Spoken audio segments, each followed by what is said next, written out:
Chapter 6 of Anna Karenina, Book 7, by Leo Tolstoy, translated by Constance Garnett. This recording is in the public domain. Recording by Marianne. "Perhaps they're not at home," said Levin, as he went into the hall of Countess Bola's house.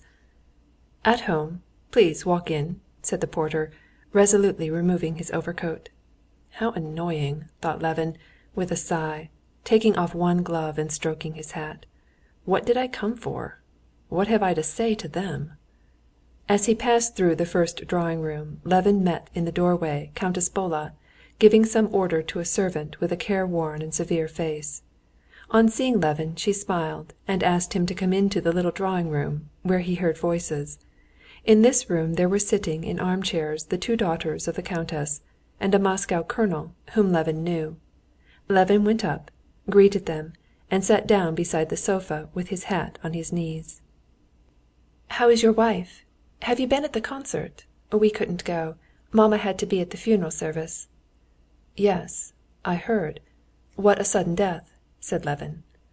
The countess came in, sat down on the sofa, and she too asked for his wife and inquired about the concert. Levin answered and repeated an inquiry about Madame Apraksina's sudden death. "But she was always in weak health. Were you at the opera yesterday?" "Yes, I was." "Lucia was very good." "Yes, very good," he said, and it was utterly of no consequence to him what they thought of him. He began repeating what they had heard 100 times about the characteristics of the singer's talent. Countess Bola pretended to be listening. Then, when he had said enough and paused, the colonel, who had been silent till then, began to talk. The colonel too talked of the opera and about culture. At last, after speaking of the proposed faux journée at Turin's, the colonel laughed, got up noisily, and went away. Levin too rose, but he saw by the face of the countess that it was not yet time for him to go. He must stay 2 minutes longer. He sat down. But as he was thinking all the while how stupid it was, he could not find a subject for conversation, and sat silent. "You are not going to the public meeting? They say it will be very interesting," began the countess. "No, I promised my belle-sœur to fetch her from it," said Levin. A silence followed. The mother once more exchanged glances with the daughter. "Well, now I think the time has come," thought Levin, and he got up. The lady shook hands with him and begged him to say "Monsieur" to his wife for them.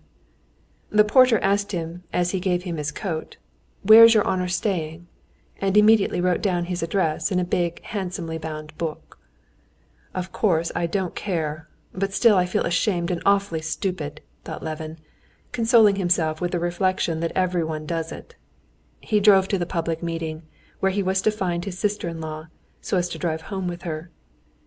At the public meeting of the committee there were a great many people, and almost all the highest society. Levin was in time for the report which, as everyone said, was very interesting. When the reading of the report was over, people moved about, and Levin met Sviazhsky, who invited him very pressingly to come that evening to a meeting of the Society of Agriculture, where a celebrated lecture was to be delivered, and Stepan Arkadyevitch, who had only just come from the races, and many other acquaintances. Levin heard and uttered various criticisms on the meeting, on the new fantasia, and on a public trial. But, probably from the mental fatigue he was beginning to feel, he made a blunder of speaking of the trial, and this blunder he recalled several times with vexation. Speaking of the sentence upon a foreigner who had been condemned in Russia, and of how unfair it would be to punish him by exile abroad, Levin repeated what he had heard the day before in conversation from an acquaintance. "I think sending him abroad is much the same as punishing a carp by putting it into the water," said Levin.